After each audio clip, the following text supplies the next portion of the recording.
Hey everyone, Andrew Boylan here. So, here's another Chosen Vlog. And this is Season 1, Episode 2, Shabbat. And I really like this one. I didn't originally, because when I first started watching The Chosen, and I've said this before in the last vlog, that I really was expecting more about Jesus, and he's barely in this episode, the same as he was barely in the first episode. But one of the things that I took notice of as I watch it a few times since the first time I've seen it, it's not really about that. This is still setting up the characters, setting up, their heritage that they have, their Jewish heritage, and it's really quite interesting. Like, to someone who isn't Jewish, it's really quite interesting to watch. I actually like it.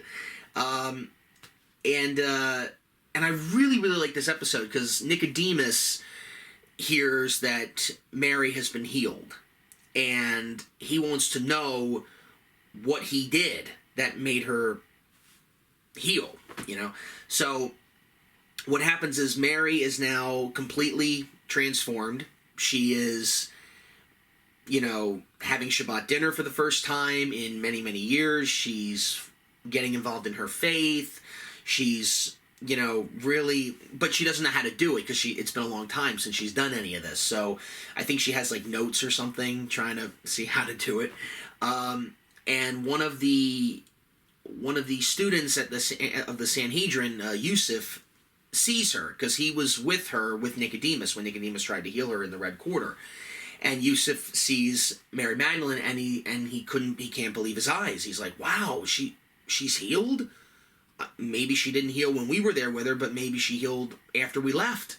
And he goes and tells Nicodemus this, and Nicodemus is really excited about this and wants to know what happened. And he finds her, and she tells him, oh, it wasn't anything you did. No, it was someone else. And all he did was call me by my name, my real name, and he said that I am his. And Nicodemus is curious who this person is that healed her, and she says, and of course this is one of the big lines of the show. Like I think there have been songs that have been written with this line on the Chosen live streams and the Christmas shows that they've done. And I think they had a T-shirt with this saying on it. But she said, "I was one way, and now I am completely different, and the thing that happened in between was him." That's a really good line. I really like that line in this episode. That's a good one. And Nicodemus is, thrilled that she's healed. But he wants to know who healed her. Because she was beyond human aid when I saw her in the Red Quarter. Only God could have healed her. So if she's healed, who did the healing here? So, yeah, so we have that happening, and we also have Matthew, who goes to see. This is the first time we see Brandon Potter as Quintus, who I gotta say I really, really enjoy him. Like he's a good actor in this. I've said before, everybody in this is really great, but something about him, like he's so. Oh man, he's so, like you really don't like this guy. But you're not supposed to. But anyway, so Matthew and Gaius, who I think is his bodyguard or something. I don't know what the word is. I forget. But Gaius is one of the Roman soldiers, and he starts talking to Matthew. And Matthew wants to have an appointment with Quintus. Because what happened in the last episode is that Simon told Matthew, the tax collector, that my brother Andrew, his debts are, he doesn't have any debts. I don't have any debts because I have a deal with Quintus, and Matthew wants to make sure that he's not lying.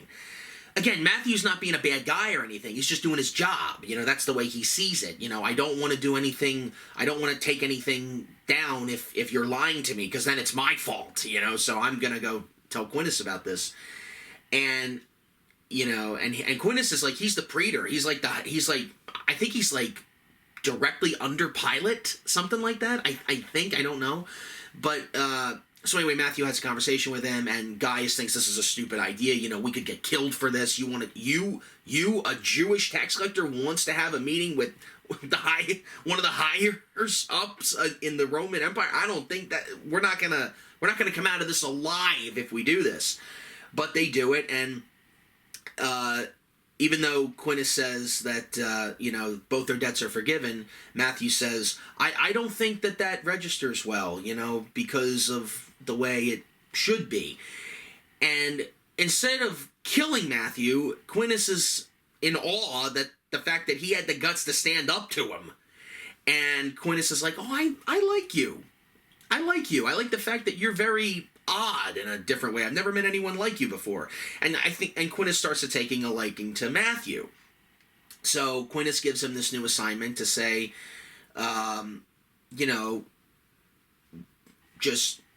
debts are forgiven, but if Simon has any trouble, we will send the Roman soldiers out to go get him, which is exactly what happens at the end of this episode. So it was our introduction to Quintus and to our introduction to Quintus meeting Matthew, because that plays a big role throughout season 1. It does. And then also, like Gaius, I think, had a few moments in the first episode, but in this one,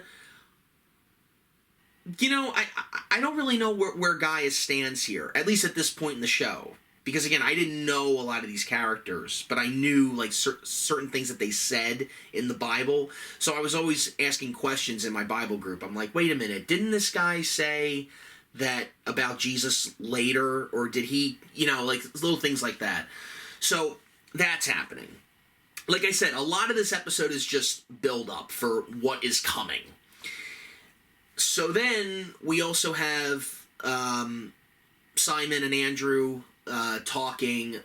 We have James and John come in, and Simon is trying to do everything himself still. Everything's about him, and he's trying to be very popular with everyone. And even though he's going to be in trouble, he says, I only want to take care of Andrew and Eden, his wife. They are the only two people that are important to me. Everyone else, no. And this is going to hurt him. It's going to hurt him, actually, down the line if he keeps going this way.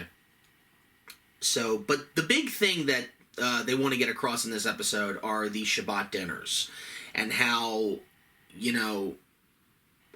everybody in here does this every week. What Shabbat means, what's behind it, what is it all about, and I've heard the phrase Shabbat Shalom, but I never knew, what it meant, so when I'm watching this episode, I'm like, oh, I've heard that saying before, oh, that's what it means, oh, okay, I never knew, because again, I'm not Jewish, but I took an interest into this, so, yeah, and of course, Mary is having her first Shabbat dinner in her house in a long time. And for the first time, we meet little James and Thaddeus, 2 of the 12 disciples. So we meet them, and they show up at her dinner. And there's a couple of other characters there. I think Barnaby and Shula. Those are the names. Yeah, they show up too, and Jesus shows up again, just like episode 1. At the very end, he comes in at the very end, and Mary introduces all of them to Jesus, but Jesus already knows who little James and Thaddeus are. He says they are students of mine. So, yeah, and of course, one of my favorite lines in the whole thing is when he introduces himself, because he tells Mary his name for the first time in this episode. And he says, I'm Jesus of Nazareth. And Barnaby says one of my favorite lines on the show. He's like, well, apparently something good can come out of Nazareth. That's a good line. I like that line. And it just shows how everybody... And also, one of the other things I thought was interesting here, and again, this has to do with Matthew's story arc. His parents have disowned him. He doesn't have... the fact that he's a tax collector, his parents want nothing to do with him.